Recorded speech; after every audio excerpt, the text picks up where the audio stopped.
A little bit inconsistent, and of course when you miss a pot by that part, the reds can go anywhere, and unfortunately for Mathew, one has gone over the middle pocket. Nice easy starter for John Higgins.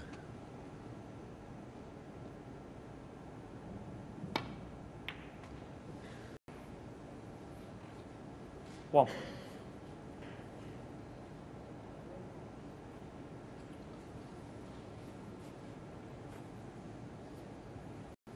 Just checking to see if he can get past to see the black, because he's not really on these ball colours. He's overran it.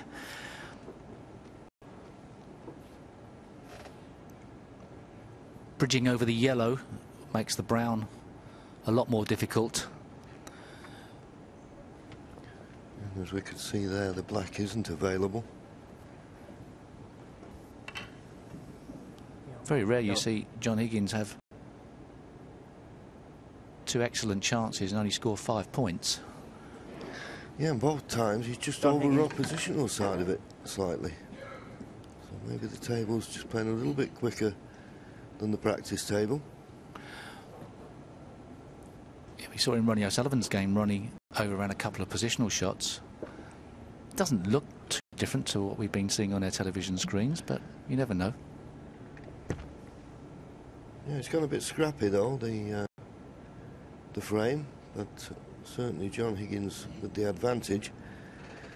Is it time for some line drawing, John? Well, I'd love to draw a line here, but you can't see one. Well, I can, but the red he'd like to get to, I think he could get safe, was to hit that red, but can he get to that red? I don't think. That's the only red I can see that you could hit and not leave anything. You'll do well not to leave a pot on here. Oh, hit and hope. Hit and hope. There's the red going. That was a great shot from Mathew Stevens. Whatever happens, it was a superb shot.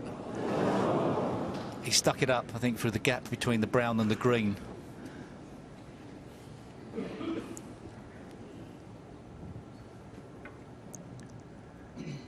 Yeah, he tried to hit the red half ball. And I suppose in a way he hit it reasonably well. It's just unlucky that it went right over the pocket. And considering it was over the pocket, that was an excellent positional shot from John Higgins. He would like to have hit it half ball on the other side, the balk end side, and then he wouldn't have, well, the red wouldn't have cut the jaw of the middle. It was a little bit unlucky. Here's a break that's slightly unusual, but falls around the black spot area. Doesn't necessarily want to pot the black. Ideally, he'd be playing off of pink and blues all the time. Just depends how it pans out, really. 7.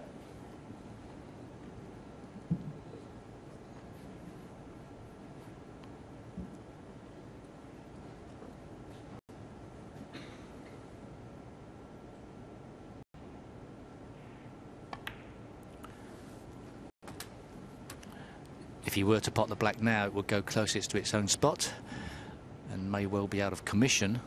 The pink only pots into one corner, so not the perfect chance, but one that he would think he'd convert into a frame winner.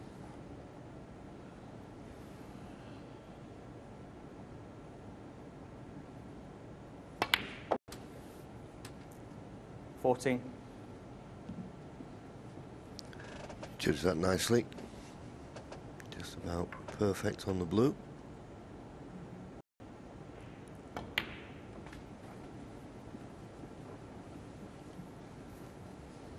Of course, which he will 19. not really want to be potting, but it is blocking that right corner pocket for at least 2 or 3 reds.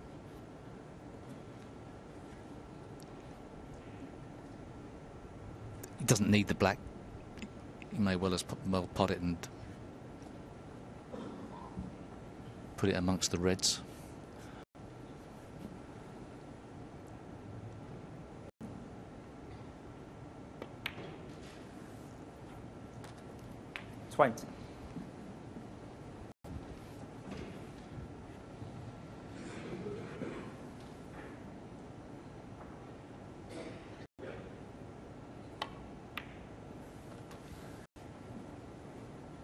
And that's why he has decided to play the black. He's not bothered now if the black gets tied up, because there's enough reds in the open, and as I say, knocking the black away made a couple of reds available into that right corner. And the black may still be available, but he's got a 32-point lead. He'll be just thinking of the reds in the open. 27. Pinks, preferably. And it should be enough to clinch the frame. 28.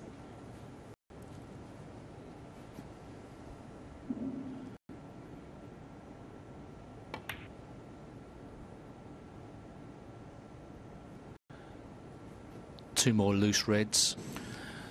Well, if that red had gone in, John Higgins. 6. I think Mathew Stevens would have remained in his chair, regardless of what had happened. But still a chance now for Mathew Stevens. Yes, 2 snookers needed, but it wouldn't be the first time we've seen 2 snookers got. Everybody seems to do it nowadays, don't they? You just got the feeling, as you say, that if John Higgins...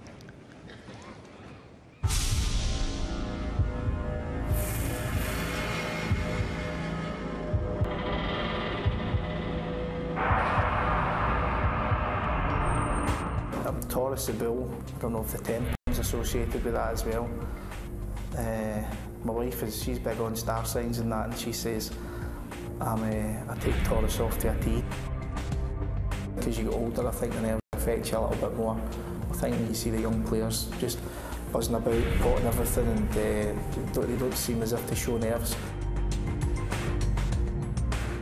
I always loved to see the American Civil War. I always loved that. The Yankees against the Confederates, and obviously there's been films and things about that, so take me back to that time. I eat too many crisps, they're my guilty pleasure, which is terrible. That's maybe why I'm putting the weight on. I snore on planes, terrible. I'm actually frightened to go asleep on a plane because I've been woke up a few times by my fellow passengers. Any time you win a tournament, obviously the World Championships are special events to win, but any time you win and you hold aloft any sort of silverware, you can't beat that feeling.